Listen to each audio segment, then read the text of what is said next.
இந்த வீடியோவில் நம்ம ஹைனாக்கள் பற்றின சில இன்ட்ரெஸ்டிங் ஃபேக்ட்ஸ் எல்லாம் பார்க்க போகிறோம். பொதுவாகவே ஹைனா அப்படின்னா ஒரு இயற்கையிலேயே மிகுந்த இல்லை மிகவும் சிறப்பான மற்றும் வித்தியாசமான விலங்குகளில் ஒன்றாக இருக்குது. ஸோ ஹைனா அப்படின்னா அதோட வகைகள் அப்படின்னு பார்த்தா ஒரு 4 வகையான ஹைனாக்களை ஐடென்டிஃபை பண்ணியிருக்காங்க. அது என்னென்ன ஹைனா அப்படின்னா, first spotted hyena, next striped hyena, next brown hyena, next heart wolf. அந்த மாதிரி ஒரு 4 டைப்ஸ் ஆஃப் ஹைனா வந்து இருக்குது. அதில் வந்து ஸ்பாட்டட் ஹைனா அப்படிங்கிறது அதோட உடம்புல வந்து ஸ்பாட்டாக டாட் மாதிரி அந்த மாதிரி ஒரு அப்பியரன்ஸில் இருக்கும். ஸ்ட்ரிப்டு ஹைனாங்கிறது அந்த பேர்லேயே இருக்குது, ஸ்ட்ரிப்ஸாக இருக்கும் அதோட உடம்பு மேலே. ப்ரௌன் ஹைனா ஆஸ் யூஷுவல் பேர்லேயே இருக்குது, ப்ரௌன் கலரில் இருக்கும். Next heart wolf. இந்த 4 டைப்ஸ் ஆஃப் ஹைனாஸ் வந்து இருக்குது. அண்ட் ஹைனா ஒரு சத்தம் ஒலிக்கும் இல்லையா, இப்போ சிங்கம் கர்ஜிக்கிற மாதிரி ஹைனாவோட ஒரு சத்தம் வந்து ரொம்ப டிஃப்ரெண்ட்டாக இருக்குமா, அதோட அந்த சவுண்டு வந்து ரொம்ப டிஃப்ரெண்ட்டாக இருக்குமா. நெக்ஸ்ட்டு பெண் ஹைனாவின் ஆதிக்கம், லீடர் அது பெண் ஹைனா தான். அதோட ஆதிக்கம் எப்படி இருக்குது அப்படின்னா, ஹைனா சமுதாயத்தில் பெண் ஹைனாவுக்கு அதிக அதிகாரம் உள்ளது. ஹைனா ஒரு கூட்டமாக வாழ்கிற ஒரு உயிரினங்கள். அதில் பெண் ஹைனா இருக்கு பத்தியா, அதோட ஆதிக்கம் வந்து ரொம்ப அதிகமாக இருக்குமா. அவர்கள் ஆண் ஹைனாவை விட பெரியதாகவும் பலமாகவும் இருப்பர்.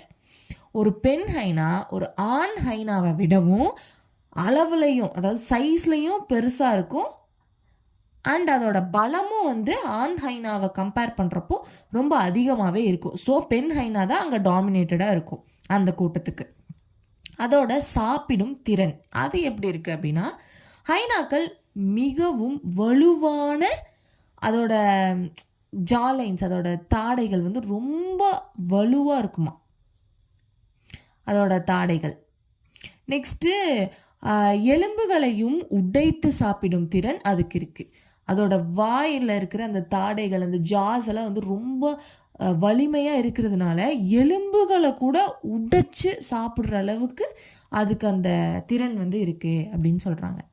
நெக்ஸ்ட் இதோட உறவு முறை எப்படி இருக்குது ஒரு ஹைனாக்கும் இன்னொரு ஹைனாக்கும் அப்படின்னா, ஹைனாக்கள் சமூகம் ஒரு பெரிய சமூகமாக வாழக்கூடிய ஒரு கூட்டமாகவே வாழக்கூடிய ஒரு மிருகங்கள் தான் வந்து ஹைனாக்கள். தனித்தனியாக வாழாது, ஒரு கூட்டமாக சேர்ந்து தான் வாழும். 80க்கும் மேற்பட்ட ஹைனாக்கள் கொண்ட கூட்டமாக வாழ்கின்றன. அது வந்து ஒரு 80 பேர், அதோட ஒரு குடும்பம் அப்படின்னு எடுத்துக்கிட்டா ஒரு 80 ஹைனாக்கள் அந்த குடும்பத்துக்குள்ளே இருக்குமா. அந்த அளவுக்கு ஒரு பெரிய ஒரு கூட்டத்தோடு வாழக்கூடிய ஒரு மிருகங்கள் அப்படின்னா அது ஹைனாக்கள்.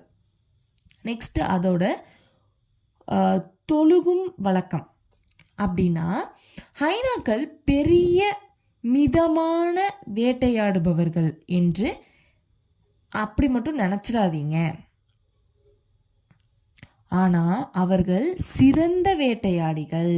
அவங்க வந்து ரொம்ப சாஃப்டாக அந்த மாதிரி ஏதாவது வேற ஏதாவது ஒரு மிருகம் சாப்பிட்டு போட்டது சாப்பிட்றது அந்த மாதிரி விலங்கு கிடையாது, ரொம்ப சிறந்த வேட்டையாடிகளாம்.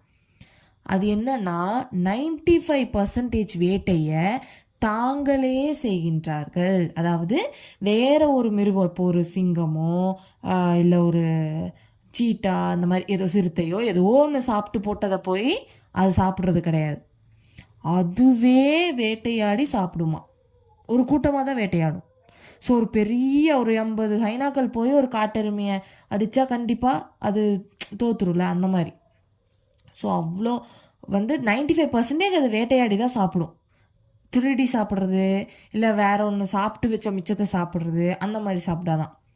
ஸோ நான் எல்லாரும் நினச்சிட்டு இருக்கிறது என்னென்னா, ஹைனாக்கள் வந்து மிகுதியாக வந்து வேறு ஏதாவது ஒன்று சாப்பிட்டு வச்ச மிச்சம் இல்லை வேறு ஏதாவது ஒரு வேட்டையாடிட்டு வந்து இருக்குன்னா அதை துரத்தி விட்டு சாப்பிட்றது. ஏன்னா இது பெரிய மாஸ் குரூப் இல்லை.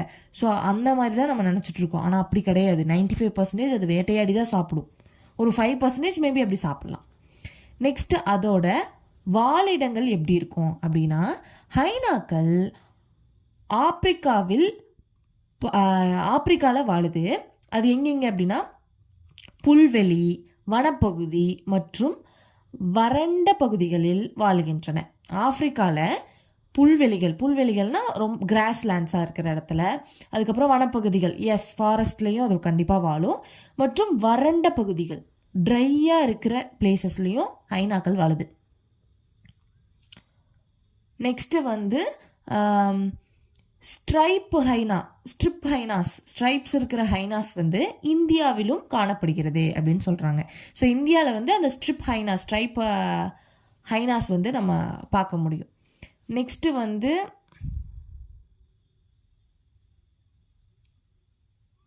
அடுத்து வந்து அதோட ஆயுள் காலம் என்ன? அதோட ஹைனாக்களோட ஆயுள் காலம் என்ன அப்படின்னா, ஹைனாக்கள் காட்டில் சுமார் 12லேருந்து 20 ஆண்டுகள் வாழுதான். ஆனால் சிறை பிடித்த நிலையில் 25 ஆண்டுகளுக்கும் மேலும் வாழ முடியும். காட்டில் இருக்கிற வரைக்கும் அது ஒரு 20 ஆண்டு தான் வாழ முடியும். அதே ஜூவில் அந்த மாதிரி சிறை பிடித்த இடத்துல வந்து அது ஒரு 25 ஆண்டுக்கு மேலேயும் வாழுதான். மாயமான ஹைனா முறை. தமிழ்நாட்டில் ஸ்ட்ரைப் ஹைனா சில மலைப்பகுதிகளில் காணப்படும். இந்தியாவில் அவர்கள் குறைந்த எண்ணிக்கையிலேயே உள்ளனர். ஸோ இந்தியாவில் இந்த ஹைனா ஸ்பீஷிஸ் வந்து ரொம்ப குறைஞ்சிட்டே போகுது. அது ஏன் அப்படிங்கிறது டிஃபாரஸ்டேஷன்னாலேயோ இந்த மாதிரி நிறைய ரீசன்ஸ் இருக்குது. ஸோ இதை வந்து நம்ம காப்பாற்ற வேண்டிய ஒரு நிலைமைக்கு தள்ளப்பட்டுட்டோம். ஹைனாஸை கண்டிப்பாக வந்து அதோட